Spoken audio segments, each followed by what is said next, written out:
Hello les scorpions et bienvenue pour votre tirage sentimental pour le mois de mars 2026. Alors ce mois de mars, il est assez particulier sur le plan énergétique parce qu'il a commencé d'abord avec la pleine lune et l'éclipse lunaire en vierge du 3 mars. Cette période, elle a pu amener des prises de conscience, des révélations ou des ajustements dans vos relations. Et puis, on est aussi dans une période marquée par Mercure rétrograde. Donc, cette position de Mercure peut ralentir certaines discussions, créer des blocages dans la communication. Elle peut aussi faire en sorte que certaines situations ou personnes du passé refassent surface. Et puis, elle peut aussi nous pousser à réfléchir plus, réfléchir davantage avant de passer à l'action. Et enfin, le 20 mars aura lieu l'équinoxe de printemps. Alors, l'équinoxe de printemps, elle marque l'entrée du soleil en bélier et c'est une période qui nous invite à repartir de l'avant, à initier de nouveaux projets, de nouveaux élans. Il y a une forme d'impulsion, de renouveau qui est liée à cet équinoxe de printemps. Et maintenant, je vais vous inviter à voir ce que le tarot a à ajouter pour compléter déjà ces énergies astrales et ces énergies globales concernant le mois de mars. Et c'est un tirage, donc comme je vous l'ai dit, sentimental. Donc on va voir ensemble quels sont les grands moments, les grandes tendances qui vont traverser votre vie sentimentale pendant ce mois de mars. Alors on va commencer par l'énergie principale du tirage qui se trouve ici. C'est la carte du chakra du troisième œil. C'est une carte qui provient de l'oracle de l'amour astral. Et si vous arrivez à lire, mais en tout cas je vais vous la lire maintenant, il y a une petite phrase en dessous de cette carte qui dit « J'affine ma perception de l'amour ». Alors, pour moi, qu'est-ce qu'elle nous indique cette carte? Comment on peut l'interpréter? Et on peut l'interpréter dans le sens où ce mois de mars, il va nous inviter à voir plus clair dans nos relations. Il va nous inviter à distinguer ce qui relève de la part d'intuition, d'une illusion, d'une forme de pessimisme un peu trop marqué. Et il va aussi nous encourager à rééquilibrer notre perception de l'amour et à écouter davantage notre intuition, nos ressentis. Si vous voulez en savoir plus par rapport à cette carte d'énergie principale, je vous invite à rester jusqu'à la fin du tirage, puisqu'à la fin du tirage, je lirai avec vous la signification de cette carte dans le petit livret qui accompagne l'oracle. Alors, on va continuer avec les autres énergies, on va dire principales également de ce tirage pour le mois de mars, qui se situe ici. Ce sont des énergies qui se trouvent au dos des jeux. Donc il y a deux jeux de tarot et l'oracle Béline. Alors la première carte, le 2 d'épée, il nous parle d'hésitation, de choix, de rumination. On voit bien sur cette carte, je trouve, du Light Seers Tarot. Il y a un personnage avec les yeux bandés, il y a deux oiseaux de chaque côté de sa tête, les oiseaux qui viennent un peu tirer sur ses cheveux. On sent dans cette carte, je trouve, vraiment toute l'énergie de cette hésitation, de ces ruminations, de ce choix à faire qui a du mal enfin la situation, la décision a du mal à être prise. Il y a une sorte de tiraillement de part et d'autre dans cette carte. Et puis l'As de bâton, lui, nous parle de nouvel élan, d'action et de passion. Et enfin, la grâce dans l'oracle Béline, de protection, de soutien inattendu, d'aide. Alors, comment on pourrait interpréter ces trois cartes ensemble? Eh bien, pour moi, comme le fait que ce mois de mars va être marqué par un choix important, comme on l'a dit au niveau sentimental, que vous avez probablement beaucoup réfléchi, que vous avez pesé le pour et le contre avec ces deux oiseaux, on voit bien cette idée de dualité, et que vous êtes toujours en train de faire ça d'ailleurs, et de chercher à comprendre quelle direction vous devez prendre. En même temps, avec ce tasse de bâton, on voit qu'il y a une forme d'impulsion, il y a quelque chose qui est un peu sous-jacent, qui se prépare, une envie d'agir, il y a aussi une envie de vivre quelque chose de plus vivant, de plus sincère au niveau sentimental. Et j'ai aussi l'impression qu'il y a chez vous l'idée de se dire que vous vous sentez seul par rapport à la situation, que vous avez l'impression qu'en fait il n'y a que vous qui vivez ce genre de choses, que le sort s'acharne, que voilà, il y a une notion un peu de poids qui pèse. Là, on sent que vous vous dites, bon, pourquoi encore ça? Pourquoi ça m'arrive à moi? Qu'est-ce que j'ai fait pour que ça m'arrive? Et en fait, avec la carte de la grâce ici dans l'oracle Béline, on voit qu'il y a une forme d'espoir à garder, une forme d'espoir à avoir, parce que ça nous rappelle, cette carte, qu'il y a en fait des aides qui sont là. Alors, si vous y croyez, ça peut être une aide divine, ça peut être une forme de destinée aussi, et puis il peut y avoir aussi des aides concrètes comme une personne à qui vous pouvez parler, ou peut-être une personne qui va vous présenter quelqu'un qui va vous correspondre. Donc il y a des opportunités qui peuvent apparaître parfois quand on s'y attend pas, et donc l'idée ici, c'est même si c'est compliqué en ce moment et que vous avez l'impression que le sort s'acharne, gardez confiance. Faites confiance au temps, au processus, etc. parce que les choses ils vont évoluer d'une manière ou d'une autre à un moment précis.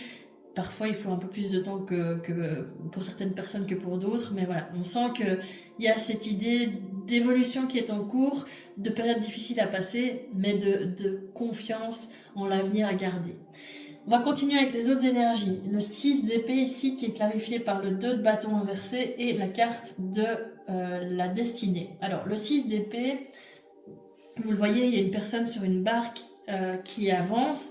C'est l'idée d'avoir quitté la rive du passé, et d'être dans une forme de transition, de passage entre une rive et l'autre rive.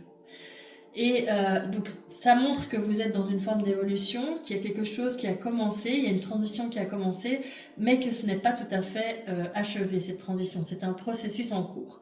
Le 2 de bâton inversé, lui, il parle d'hésitation, d'une peur d'avancer et de doute. Donc il rejoint un peu ce 2 d'épée pour moi dans les énergies. Et la destinée, elle nous parle d'un tournant, d'une direction aussi et d'un choix important. Donc pour moi, si on voit l'ensemble de ces cartes, on peut l'interpréter d'une manière à se dire que voilà, il y a quelqu'un ici avec le 6 d'épée qui s'éloigne du passé. Pour moi, c'est vous. Mais on n'est pas encore totalement sûr de la direction à prendre. Il y a encore cette forme de doute, d'hésitation, de rumination, etc. Il peut y avoir aussi une peur de se tromper, de faire le mauvais choix. Et puis, ce qu'il faut retenir quand même dans cette carte-là, c'est que vous êtes en mouvement, que les choses ne sont pas figées, qu'il n'y a pas une période de stagnation.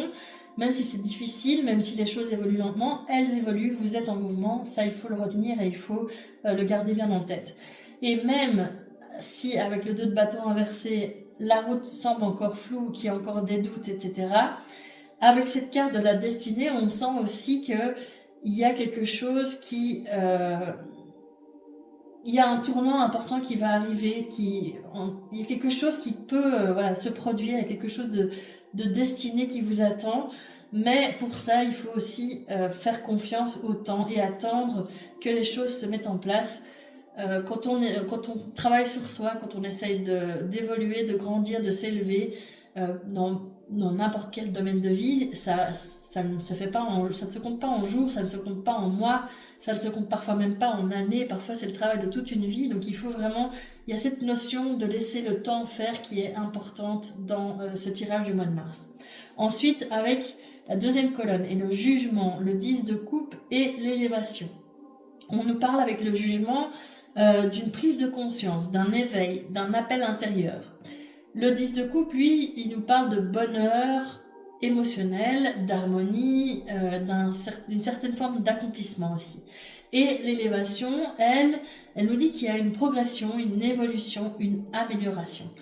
Donc, pour interpréter cette deuxième colonne, je dirais que ici, en fait, il y a une prise de conscience importante qui semble se produire chez vous au niveau de votre manière d'envisager l'amour. Vous comprenez avec ce 10 de coupe ce que vous voulez vraiment. Vous comprenez aussi ce qui peut faire votre bonheur, ce qui peut vous rendre heureux ou heureuse. Et ce travail intérieur, s'il est fait, si vous prenez le temps de le faire, etc., et si vous arrivez au bout du processus, il peut mener à cette évolution positive, à cette élévation. Même si, comme je vous le disais précédemment, il y a une forme de patience à avoir, tout ne peut pas... Rome ne s'est pas faite en un jour, comme on dit, donc tout ne peut pas arriver d'un coup Et je sais que c'est parfois compliqué d'avoir cette patience quand on a envie de sortir de ces énergies négatives et de ces chamboulements qui se passent en nous, mais c'est une étape malheureusement qui est nécessaire dans tout processus d'évolution. Enfin, avec la dernière colonne et le 8 de coupe clarifié par la tour inversée et la réussite, le 8 de coupe, c'est la carte qui nous montre, d'ailleurs on le voit, il y a aussi cette notion de mouvement, de quelqu'un qui avance. C'est la carte qui nous parle de tourner la page, d'évoluer, d'être en mouvement, d'être aussi dans une forme de quête de sens. Du 8, on arrive au 9. Le 9 de coupe, c'est l'idéal, c'est l'accomplissement, c'est vers quoi on veut vraiment évoluer. Donc on voit ici qu'on est dans ce processus d'évolution, qu'on est en mouvement, que les choses sont en place, se mettent en place en tout cas. Et avec la tour inversée, là on nous parle de crise évitée, d'une forme de libération, de reconstruction. Et puis la réussite, comme son nom l'indique, elle nous parle de réussite, donc de succès, de victoire. Il y a aussi une notion d'accomplissement dans cette carte. Donc pour moi ici, et cette dernière colonne, ce qu'elle nous montre, c'est qu'il y a clairement, avec ce 8 de coupe, et puis même aussi la carte du 6 d'épée, il y a pas mal de cartes de mouvement. Il y a un mouvement qui est en cours. On laisse derrière soi ce qui ne nous correspond plus. Il y a aussi, avec cette tour inversée, une situation qui aurait pu provoquer une crise importante, mais qui finalement s'était apaisée, a été dépassée ou a été transformée, et l'énergie justement nous a servi à évoluer, à avancer, à se mettre en mouvement. Et puis tout ce travail, il peut mener à la réussite, à une forme d'accomplissement émotionnel, évidemment à condition aussi de rester fidèle à ce que vous ressentez, à vous-même, etc. Et de faire preuve, comme je le disais, de patience et de faire confiance au processus, de faire confiance au temps, de laisser le temps agir. Donc pour moi, globalement, pour vous, les scorpions en mars, il y a l'idée de transition, de prise de conscience. Il peut y avoir encore des doutes, des hésitations, aussi l'impression que les choses prennent du temps, quelque chose qui vous pèse, vous en avez un peu marre, vous en avez un peu ras-le-bol. Mais le tirage montre aussi qu'il y a des évolutions positives qui sont possibles. Et pour moi, le message principal de ce mois de mars, c'est de ne pas vous décourager, par tous ces petits cailloux dans votre chaussure, par tous ces retards, d'y croire et de vous dire aussi que certaines transformations demandent simplement un peu de temps pour se mettre en place. Voilà, alors on va terminer ce tirage, comme je vous le disais, avec la lecture dans le petit livret de la carte du chakra du troisième œil, pour voir un peu plus en détail comment les énergies de cette carte résonnent avec celles de l'ensemble du tirage. Alors, qu'est-ce qu'elle nous dit, cette carte? Il faut déjà que je trouve la bonne page ici. Donc, elle nous dit: si tu as tiré cette carte, c'est parce qu'il est fort probable que ton chakra du troisième œil, qui représente ton intuition et ta spiritualité, soit déséquilibré. Cela arrive lorsque tu refuses d'écouter ton intuition, d'ouvrir les yeux ou encore de te connecter à ta part la plus spirituelle. Tu intellectualises tout ce que tu vois et ressens sans parvenir à lâcher prise. À cause de cela, tu peux être pessimiste, trop rationnel et refuser de rêver ou d'imaginer certaines choses. Tu peux également être influençable, notamment parce que tu n'arrives pas à te connecter à tes propres ressentis. Tu n'arrives pas à imaginer une solution à ton problème actuel et tu ne cesses d'envisager le pire. Mais tu as peut-être aussi tiré cette carte dans un tout autre contexte. Dans le contexte que ton chakra du troisième œil soit trop ouvert. Tu restes alors coincé dans une vision irréaliste de la vie. Par exemple, tu peux continuer à cheminer vers un objectif qui ne te correspond pas ou refuser d'écouter des conseils. À cause de cela, tu restes bloqué dans tes illusions, comme par exemple idéaliser une personne ou avoir une relation toxique, au lieu d'avancer vers une relation saine. Que tu sois en couple ou célibataire, il t'est demandé clairement d'ouvrir les yeux sur ta situation actuelle et de prendre une bonne décision. Si tu es seul, il faut que tu redescendes un minimum sur terre, soit pour t'ancrer dans le moment présent et te connecter aux gens autour de toi pour faire de nouvelles rencontres, soit pour que tu cesses d'idéaliser la personne que tu as en vue et pour que tu acceptes de voir la vérité en face. Si tu es en couple, cesse de suranalyser les petits détails de ta relation, redescends dans ton corps et écoute ton cœur ainsi que celui de ton ou ta partenaire. Sixième chakra, Ajna est situé au niveau du troisième œil, là où s'opèrent les prises de conscience intérieures. Bien loin du mental qui s'agite quotidiennement, ce niveau est celui où la réalité intérieure se crée. Ce centre énergétique incarne la mémoire, l'intelligence, l'imagination, le discernement et les aptitudes extrasensorielles, comme la médiumnité ou l'intuition. Il aide à surmonter les pensées limitantes, les blocages et les peurs, et il permet également de cultiver sa propre sagesse. Alors je sais pas ce que vous en pensez, en tout cas pour moi, on est pile poil dans la correspondance avec les cartes du tarot. On sent qu'il y a cette idée de prise de conscience, il y a cette idée aussi de ne pas se bercer d'illusions et de ne pas être trop pessimiste, de garder une forme d'équilibre et d'essayer aussi de garder une forme de patience et de laisser le processus et le temps faire son œuvre, et que finalement à la fin de ce processus il y a la réussite, l'élévation qui sont à la clé. Voilà, j'espère que ce tirage vous a parlé et qu'il a résonné en vous. Si c'est le cas, n'hésitez pas à le liker, à le partager, à le commenter et puis surtout à vous abonner à ma chaîne pour ne pas manquer mes prochaines vidéos.